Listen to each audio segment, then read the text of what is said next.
workers from time to time, my mom, my brothers and I, but he understood that hard work was the path forward in the United States. And he made a good living for our family, and I will forever be grateful for that, because when families are strong, America is strong. And I am convinced that, having fought for families going all the way back to my years in law school and ever since, there is nothing more important. Now, in this campaign, I think we have to wage and win 4 big fights. One is to build the economy of tomorrow, not yesterday. And that means we've got to be really focused on what's going to help prepare young people, and we have to start early. Education is the key, but education in the first years of life is essential, because now we know that brain development really has formed by the time a child is 3 or 4. So we've got to do more to make sure every single child has the best chance to do well in school, to get ahead, to chart his or her own future, to live up to his or her own God-given potential.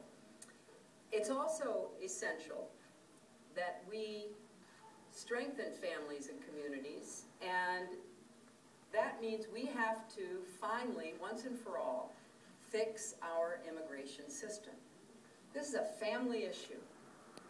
It's an economic issue too, but it is at heart a family issue. And if we claim that we are for families, we have to pull together and resolve the outstanding issues around our broken immigration system.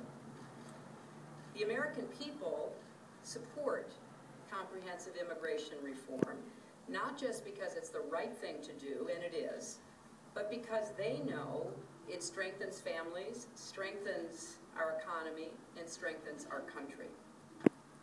That's why we can't wait any longer. We can't wait any longer for a path to full and equal citizenship. Now, this is where I differ with everybody on the Republican side.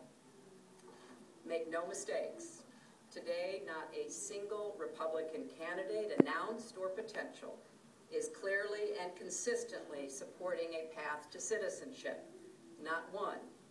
When they talk about legal status, that is code for second-class status. And we should never forget who this debate is about, and you're going to meet some of them in just a minute. People who work hard, who love this country, who pay taxes to it, and want nothing more than to build a good future for themselves and their children. We're talking about the young people at this table. They are dreamers in much more than name. They are kids that any parent or grandparent would be proud of. And I don't understand how anyone can look at these young people and think we should break up more families or turn away more hard workers with talent to help us build the kind of country we all want to see. So I will fight for comprehensive immigration reform and a path to citizenship for you and for your families across our country. I will fight to stop partisan attacks on the executive actions that would put dreamers, including those with us today, at risk of deportation. And if Congress continues to refuse to act, as president, I would do everything possible under the law to go even further. There are more people, like many parents of dreamers and others, with deep ties and contributions to our communities who deserve a chance to stay, and I will fight for them. The law currently allows for sympathetic cases to be reviewed, but right now, most of these cases have no way to get a real hearing.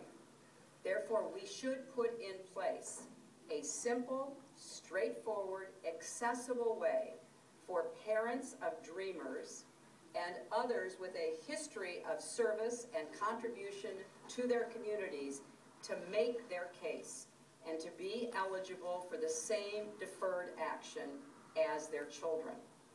But that's just the beginning.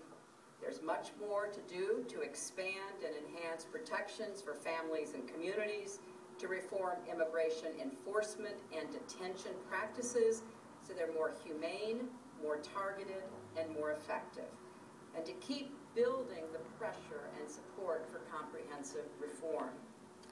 You know, on a personal basis, the first time I ever met anyone who was in our country working was when I was about 12 years old, as I recall, and through my church, I was recruited along with some of the other girls in our Sunday school class to serve as babysitters on Saturday for the small children, so that the older children could join their parents in the fields, because believe it or not, when I was growing up in the Chicago area, it was farm fields as far as the eye could see.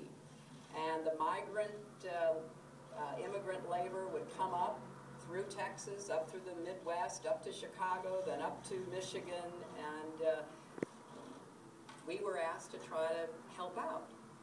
And I remember going out to the camp where the families lived and taking care of the little kids, while kids my age were out doing really hard work. And what stuck in my mind was how at the end of the day,